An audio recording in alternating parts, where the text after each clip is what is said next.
So,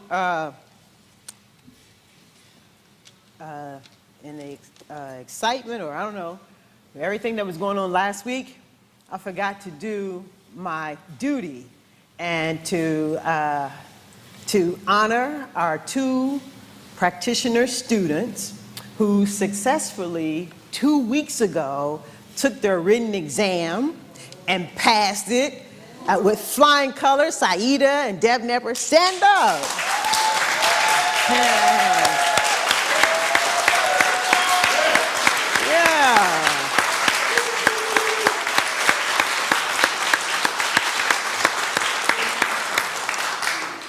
And we're excited for them, and moving on to the next step, which is the oral panels that'll be happening in July. So just continue to send them light and love and keep them in your prayers. But I'm so excited, I just can't hide it for these 2, for real. And I understand that it is Jerry Walker's and Reggie Walker's 55th anniversary. Stand up. Stand up so the people know who you are.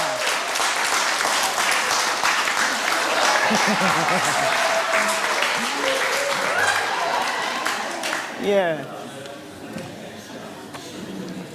The first time Reggie Walker and Jerry Walker don't want to stand up. I don't know what that is all about, but it's okay. Congratulations, to be celebrated. Yeah. And I wanted to just mention, so that we all can keep in prayer those that are in Virginia, just knowing that God is in the midst of it all. If you don't know, there was another shooting, and so we want to just send love and light down to the folks in Virginia Beach, as I understand it.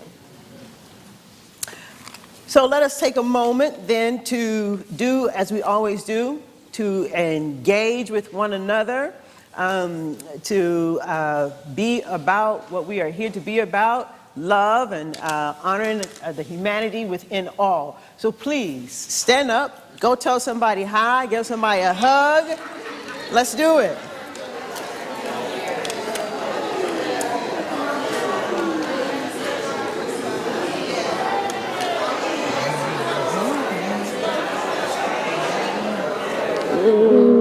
Thank you, Rep. Love you.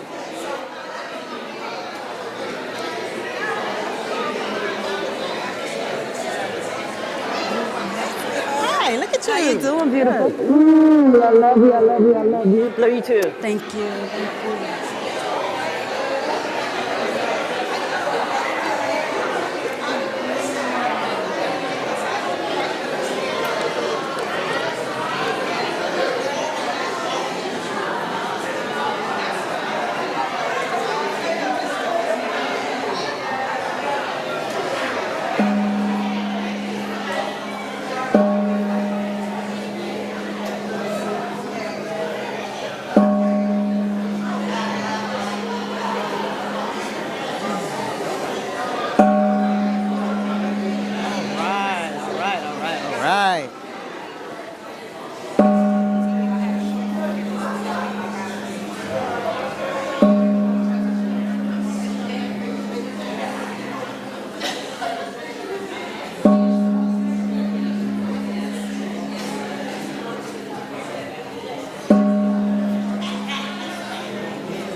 All right.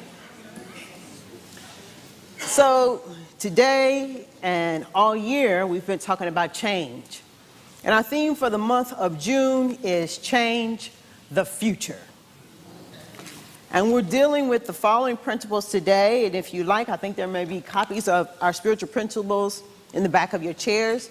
Today, we'll be working with spiritual principle number 4. We believe that heaven is within us and that we experience it to the degree that we become conscious of it. Number 5, We believe the ultimate goal of life to be a complete freedom from all discord of every nature, and that this goal is sure to be attained by all. Number 11, we believe in our own soul, our own spirit, and our own destiny, for we understand that the life of all is God. I was thinking this morning about change and the future, and how it's an opportunity for us to do something different. And I was thinking how wonderful it would be if each one of us went out into the world, and for the next 7 days that we set our intention to find one other person to engage in love with, to tell them that their life matters and that they matter. If each one of us, just one person, how we, the centerpiece, could begin to affect what's happening outside, that we get to become the great cause of what it is that we are desiring in our world. So that's your homework if you are willing to take it. I think I'm going to take it on, and I invite you all to take it on as well. It's time for us to move outside of the four walls in a very simple way. That's how change happens. So, change the future. Consciousness will lead you through everything that your actions Consciousness will lead you through everything that your actions lead you to. Consciousness will lead you through everything that your actions lead you to. We're talking about change the future. I was listening to one of Ricky Byers' songs, and this is probably my favorite song that she sings. And the title of it is See the Best of Life. And some of you may be familiar with it, and some of you may not. But some of the lyrics of the song goes like this. She says, there is a new territory that I never saw before, like a fire of transformation breaking through my core. Shining in the darkness, I can see the light of day. And this new territory, it is my strength, it is my way. So I pray that you would see the best of life, the best of love, the very best of everything. Wake up and see the best of life, the best of love, the very best of everything. Forgive and see the best of life, the best of love, the very best of everything. Change, the future, an opportunity for us to see the best of life, to see the best of love, to see the best of everything. It's an opportunity for us to consider what we've never done. To consider what you've never done. So let's just take a moment and allow yourself just to be immersed into the infinite intelligence and see what comes up. When you consider what we've never done, when you consider something that you've never done, consider something that the centerpiece has never done.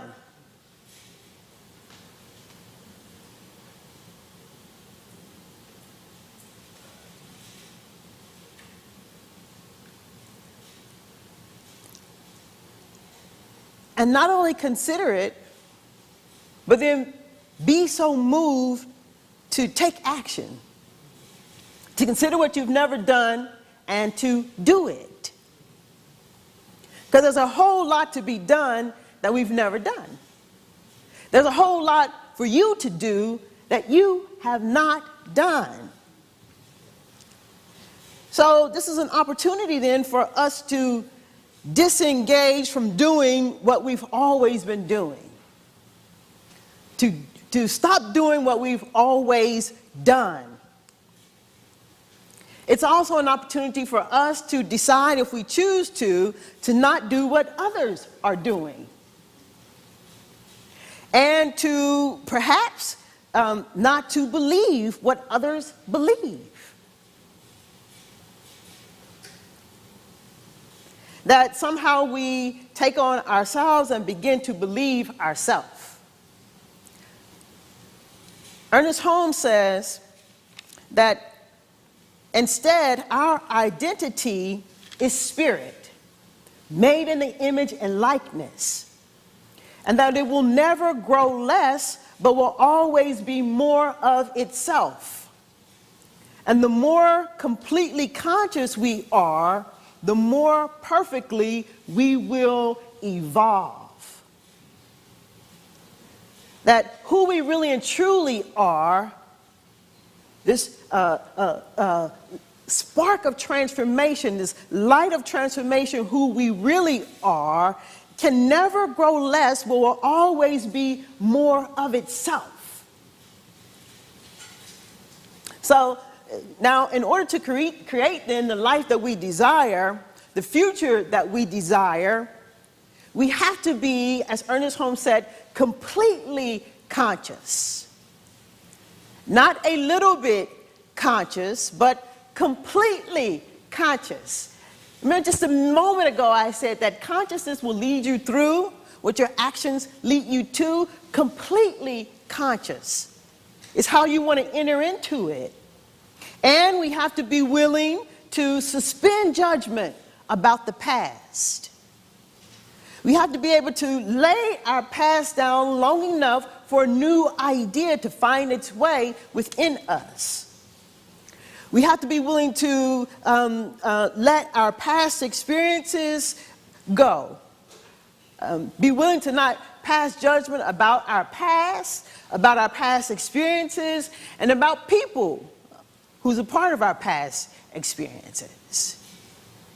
We have to be willing to do these things. And now, just consider for a moment, if you will, that everything that has ever happened to you, the worst things that has ever happened to you, consider for a moment, be with me for a moment, in allowing it to be the best thing that has ever happened to you. The best thing that's ever happened to me. Just for a moment, consider that. And why we want to consider these things is because it's an avenue into self-discovery. It's a direct avenue into self-discovery where you and I can become more aware of what we haven't fully grasped about ourselves. So you and I can become fully aware of what's within us. A new territory I've never seen before, like a fire of transformation breaking through my core. You see, you have to consider these things. It's an avenue then for self-discovery where you and I can become more aware of what we haven't fully grasped, what we haven't fully embodied and embraced that is within us. And this is something that each one of us has to be willing to do alone. No one can do it for us. No one can do it for us. It's ours to do and ours to do alone. And we have a community. And our community is here to support us. That's why it's so important for the Center of Peace, as I see it, one of the reasons for us to be here so that we can support each other in this. Where we can affirm and know the truth about each other as we are going through whatever life has put before us, as we are in a new territory that we've never seen before. So during those moments, I can affirm the good in you, and you can affirm the good in me. You see? So turn to your neighbor and say, as we enter into new territory, affirm good for me, because I'm going to affirm good for you. Yes. And so it's to push us beyond merely understanding intellectually that we are made in the image and likeness.